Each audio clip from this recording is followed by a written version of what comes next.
बाबर का बेटा हुमायूं, हुमायूं का अकबर, अकबर का जहांगीर, जहांगीर का शाहजहां, शाहजहां का औरंगजेब, औरंगजेब के बाद आखिरी मुगल सल्तनत के शासक बहादुर शाह जफर 1857 के दौरान उन्हें पकड़ लिया गया था। चलिए मराठा साम्राज्य की मैं बात करती हूँ। शिवाजी राजे भोसले, शायद शंभूजी भोसले महाराज, शाहूजी महाराज। सीरियसली शर्म की बात है। मुगल एम्पायर के बारे में तो हर चीज़ जानती हूँ, लेकिन मराठा साम्राज्य के बारे में कितना जानती हूँ? और क्या गलती सिर्फ मेरी है जो इस उम्र में दुनिया भर की चीज़ें जानने के बाद मुझे मेरे हिस्ट्री में वही चीज़ें याद आती हैं जो बड़े तौर पर पढ़ाई गई हो। एट द सेम टाइम यहाँ मैं किसी भी एजुकेशन बोर्ड पर प्रश्न चिन्ह या सवाल नहीं उठा रही हूँ। मैं सिर्फ ये कह रही हूँ कि मुझे वो समय क्यों याद नहीं आता है, क्यों मराठा साम्राज्य को इतना छोटा सा पढ़ाया गया कि मुझे नहीं याद आता है। क्यों मैं जब महाराष्ट्र में आई हूँ तब मुझे समझ में आया कि शिवाजी महाराज के अलावा भी बहुत सारे महाराजा हुए हैं और कैसे मराठा साम्राज्य दूर दूर तक फैला है और उसकी विजय गाथा गाई जानी चाहिए। फिल्मी खिचड़ी में अगले कुछ समय में आपको यही मैं बताने वाली हूँ।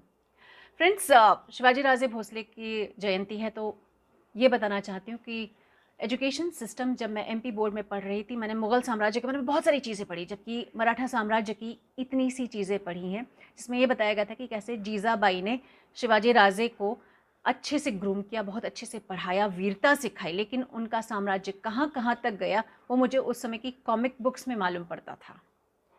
हिस्ट्री टेक्स्ट बुक्स में नहीं मालूम पड़ा, और कम से कम इस उम्र में आकर मुझे वो चीज़ें याद नहीं आती हैं।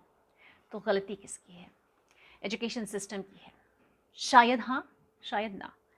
महाराष्ट्र में उनके इस पसंदीदा राजे, दिल में बसने वाले राजे के बारे में बहुत चीज़ पढ़ाई जाती है, लेकिन महाराष्ट्र के बाहर अगर आप जाएंगे तो शायद नगण्य सी इन्फॉर्मेशन आपको मिलने वाली है।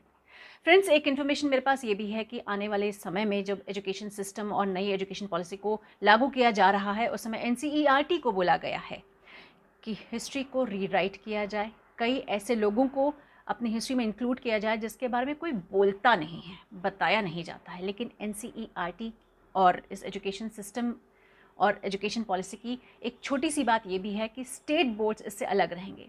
तो चलिए एक अपील स्टेट बोर्ड के लिए भी कि इस बार जब पढ़ाएं तो मुगल्स के अलावा मराठा साम्राज्य भी पढ़ाएं, मिट्टी से जुड़े उन लोगों को पढ़ाएं, उनके बारे में पढ़ाएं। जब भारत को सोने की चिड़िया कहा जाता था तो कब कहा जाता था और क्यों कहा जाता था, इसके भी बारे में बात बताएं।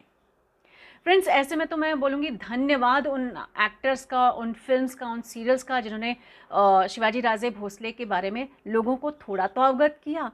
तो चलिए आज एक छोटा सा थैंक्स, अब फिल्मी है नाम तो मुझे फिल्म के लोगों के बारे में बात तो करनी पड़ेगी। सो एक छोटा सा थैंक्स, एक बड़ा सा थैंक्स, एक बहुत सारा ढेर सारा प्यार उन एक्टर्स के लिए भी हो जाए।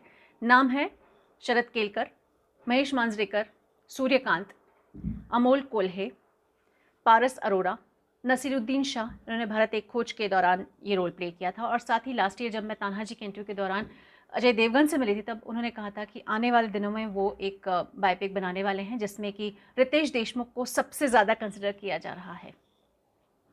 काश हमारी हिस्ट्री वन साइडेड नहीं होती, काश कि हमारी हिस्ट्री में उन सारे बड़े साम्राज्यों के बारे में बताया जाता जो मुझे अपने देश पर गर्व करने का एक और नया कारण दे देते हैं।